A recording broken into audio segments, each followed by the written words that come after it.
This is a CBS News special report. I'm Scott Pelley. At the Republican National Convention in Cleveland, they are calling the roll of states here, and Donald Trump is about to reach the magic number of 1,237 delegates to be nominated the Republican candidate for the President of the United States. The state of New York, his home state, will put him over the top. That's happening now. Let's listen in. North Carolina, 72 delegates with the following bound delegates: 29 Trump, 27 Cruz, 6 Rubio, 9 Kasich, 1 Carson. Madam Secretary, North Carolina, the land of the longleaf pine, the land where the summer sun doth shine, where the weak grow strong and the strong grow great. They're going to go to some of the other states to get the total up higher, closer to the 1,237, so that New York, which is led by Donald J. Trump Jr., his eldest son, will put Donald Trump over the top. So that will be coming up very shortly, and while we are waiting for that moment, we're going to go down to John Dickerson at the podium. John? Well, Scott, that's right. We're about to reach that magic 1,237 total. That number we heard so much during those bitter primaries as Donald Trump fought off 16 opponents. That number is almost here. As you said, the order has been rearranged so that New York can take him over the top. They've got pride of place here right in the front, and it's very crowded up here as they're itching for this, and that will make Donald Trump the official nominee for that 45th spot as president. And we've got everybody's crowding around here, trying to be in the mix at this famous moment. And now we just will have to wait till the totals are arrived at. And John, you know, there has been so much controversy at this convention about the Republican Party being divided and anti-Trump dissidents being voted down yesterday. But there's a great deal of enthusiasm on the floor.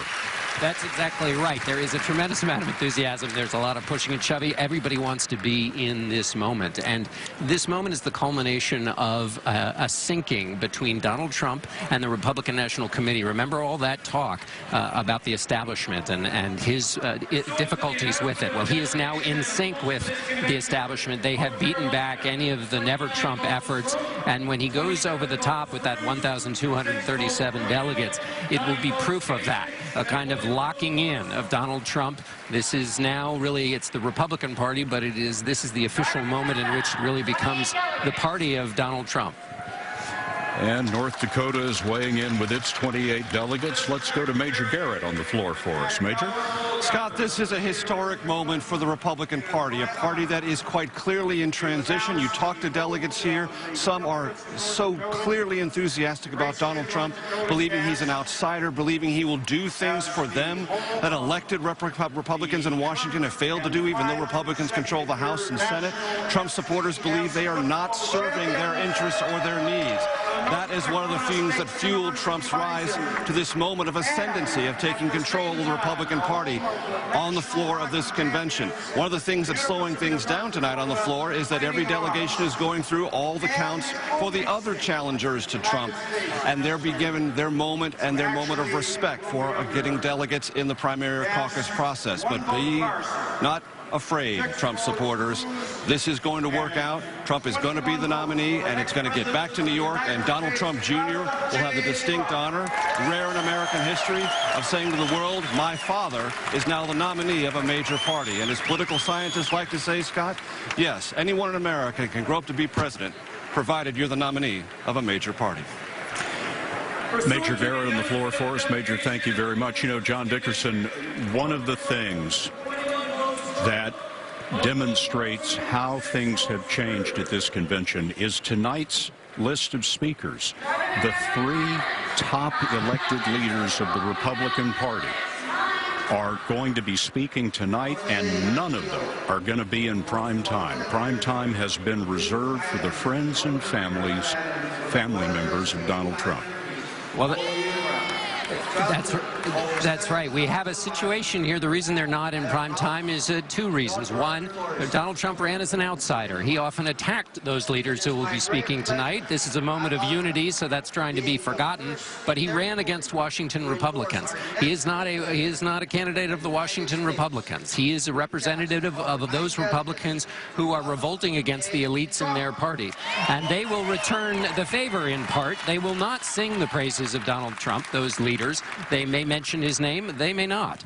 But the other objective, the real objective for the Trump campaign is to give a picture of Donald Trump that only his family can give, the sort of private Donald Trump, and that is an effort to make him seem more palatable to the voters who are not in this hall. He's got this hall. There's a tremendous amount of excitement here, and they're roughly in line with the Donald Trump movement. What the Trump campaign is trying to do is make a pitch to outside in the world, and that's where the family comes in. Major, when you look at this speaker list tonight, this really on television is not the Republican National Convention. It's going to be the Donald J. Trump Convention. Yes, the Donald J. Trump brand is all around the primetime event tonight. Even some of those who were backers of Donald Trump after falling out of the presidential primary process. New Jersey Governor Chris Christie comes to mind, relegated to the non-primetime undercard, if you will. Same thing for Mitch McConnell, same thing for Speaker Paul Ryan of the House. So one of the things that's happening here before our very eyes, Scott, is a Republican Party that is not about the party nearly so much at this particular moment as it is about Donald Trump, the celebrity, the persona, the leader. And it's these delegates who are a part of that transition process, moving the party toward Trump to a future they can't quite describe, but they are confident Trump can lead them to.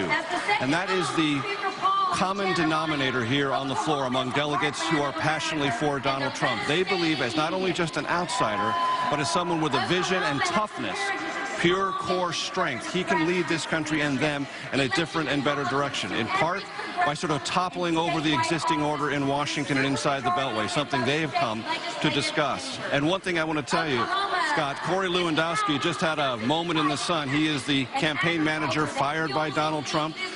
After Donald Trump secured the nomination through the primary process, he represented the New Hampshire delegation, awarded the delegates, most of them for Donald Trump. His moment in the sun. I talked to Corey just a few moments ago.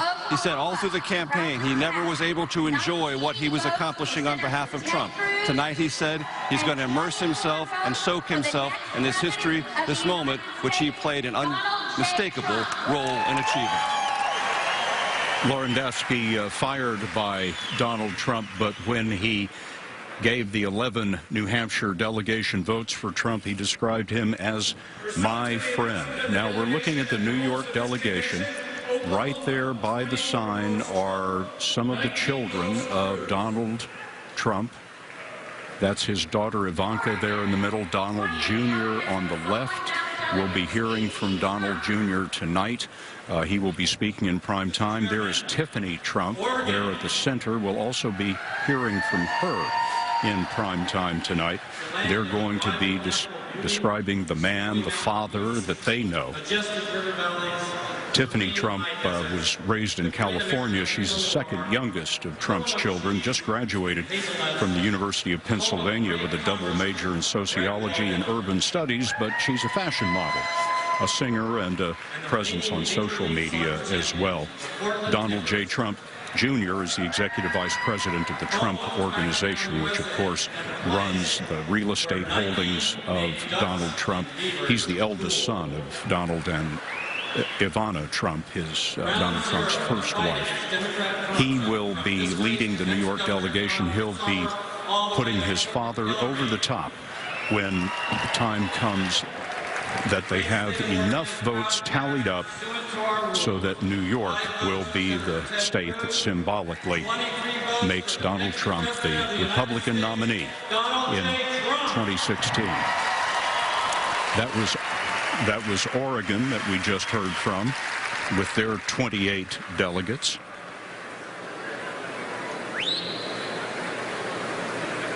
Pursuant to the announcement of the delegation and the rules of this convention, Oregon, 23 votes Trump, 5 votes Cruz.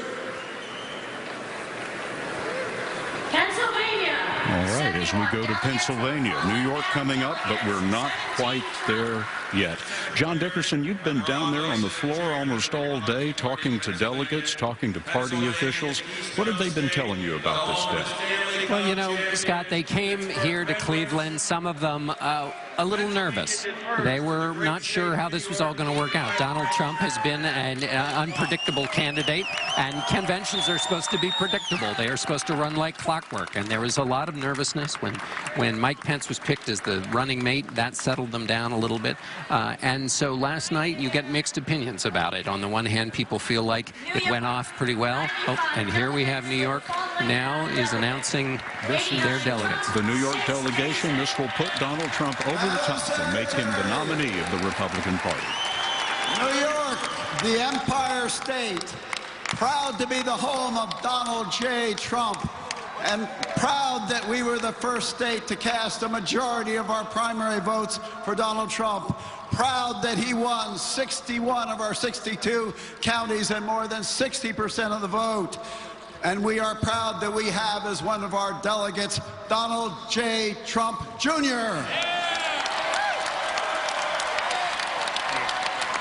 Well, thank you very much, Ed, and thank you to my family, Eric, Ivanka, Vanessa, Laura, Tiffany, everyone here, all of our supporters in the great state of New York, even in the places that aren't so conservative. We've had such incredible support, you won't believe it. We're going to put New York into play this time around. I have the incredible honor of not only being a part of the ride that's been this election process, and to watch as a small fly on the wall what my father has done in creating this movement, because it's not a campaign anymore, it's a movement. Speaking to real Americans, giving them a voice again.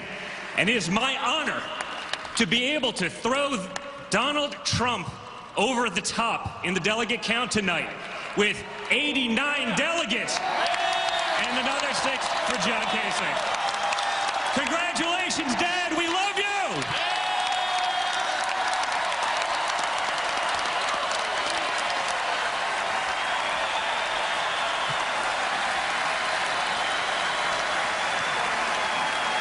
And with that, Donald Trump is the Republican nominee, securing all the delegates he needs, with his eldest son putting him over the top.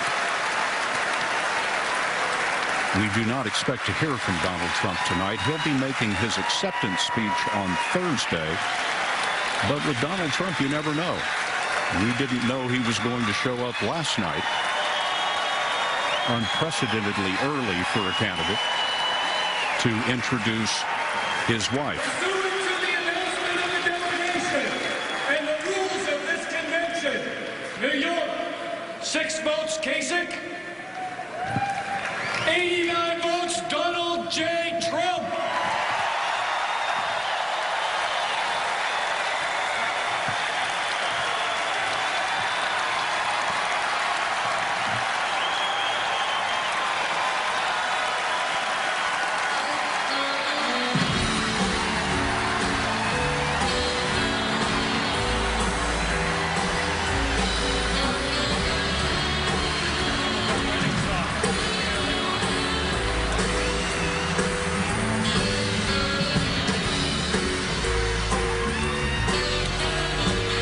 The sound of New York, New York.